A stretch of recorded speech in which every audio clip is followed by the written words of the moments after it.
Hey writers, I'm curious if you can relate. Have you ever sat down to revise a scene and on the surface you felt like it had all the key elements? There was tension, there was emotional feeling put down on the page, there was some good dialogue perhaps. But beyond that, the scene just didn't really move you. It wasn't landing in the way that you had hoped. And so then maybe you took a couple hours off, came back, looked at the work again, and polished a couple sentences, tinkered with the pacing, and still it felt off. Well, believe me, you're not alone. I've been there, as have many of the clients I work with. And we're going to talk today about what that missing piece might be. Stick around till the end of the video because I will be giving away a free template that helps you with all kind of ins and outs of building a compelling scene. But right now, I want to show you something very specific.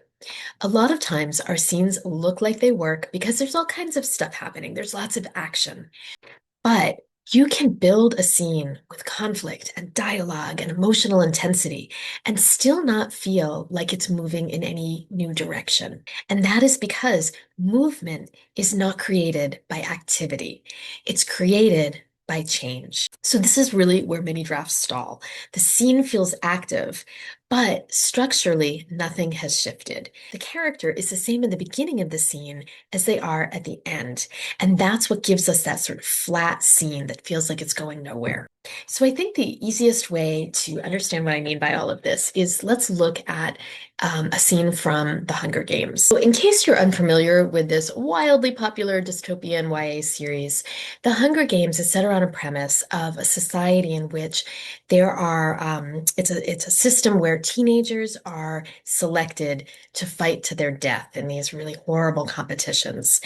And in this scene, we have is coming from the point of view of Katniss, who is the story's protagonist, and her sister has just been selected as a contestant in these horrible games. So let's check out what Suzanne Collins does here. There must have been some mistake. This can't be happening. Prim was one slip of paper in thousands, her chances of being chosen so remote that I'd not even bothered to worry about her. Hadn't I done everything? Taken the tesserae, refused to let her do the same? One slip in thousands. The odds had been entirely in her favor, but it hadn't mattered. Somewhere, far away, I can hear the crowd murmuring unhappily, as they always do when a 12-year-old gets chosen because no one thinks this is fair. And then I see her, the blood drained from her face, hands clenched and fists at her side, walking with stiff, small steps up the stage, passing me. And I see the back of her blouse has become untucked and hangs out over her skirt. It's this detail, the untucked blouse, forming a ducktail that brings me back to myself. Prim! The strangled cry comes out of my throat and my muscles begin to move again. Prim! I don't need to shove through the crowd. The other kids make way immediately, allowing me a straight path to the stage. I reach her just as she is about to mount the steps, and with one sweep of my arm, I push her behind me. I volunteer, I gasp. I volunteer as tribute. So that last line has become kind of iconic for this story. And I think one of the reasons for that is because it does exactly what we're talking about so well. It is a decision on behalf of the protagonist, Katniss, that forces a change. And this decision that she makes is a commitment. She is going to replace Prim in the games, and this exposes her immediately to all kinds of danger. And most importantly, it can't be undone rather. And so this choice that she has made, this decision she has made, is this catalyst for change that is actually going to launch the entire story. In other words, everything that unfolds from here on in is a consequence of this very dramatic decision she's made. Now, a decision doesn't have to always be this monumental. Obviously, that would become rather exhausting if every single scene contains something so gigantic as this decision. But I'm using this one because it's a perfect illustration to show the point. A decision, however, can be much quieter. It can be internalized rather than a response to something happening on the outside. But the key here is it changes something. Now, if that scene had not been landed so well, what it might look like, let's go back to that scene again, back to that slide again. We might have this opening where Katniss is responding to this horrible, horrible shock, this news she was not anticipating. And she's thinking through, how could this happen? But if she stopped there and didn't make that decision, what we would have is a scene where something very interesting happened, but ultimately it wouldn't land because nothing would change. When a character, and we see this all the time in rough drafts, where a character has lots of big feelings, lots of big emotions, responses to whatever's happening on the page, but it doesn't move them in a new direction. And that is where your scene will stall by adding these short but very monumental sentences at the end. That takes care of that problem, and we are immediately moved forward in our story. I want to look at another novel, Pride and Prejudice by Jane Austen. And in this scene, Elizabeth Bennet has just refused Mr. Darcy's advances, and she's home now and has received a letter. And this letter is very surprising to her, and it forces her to completely reevaluate her assessment of Mr. Darcy. And she realizes that she has read him wrong. So let's see what happens. How despicably I've acted, she cried. I who have prided myself on discernment, I who have valued myself on my abilities, who have often disdained the generous candor of my sister and gratified my vanity in useless or blamable mistrust. How humiliating is this discovery! Yet, how just a humiliation? Had I been in love, I could not have been more wretchedly blind. But vanity, not love, has been my folly. Pleased with the preference of one and offended by the neglect of the other. On the very beginning of our acquaintance, I have courted prepossession and ignorance and driven reason away where either were concerned.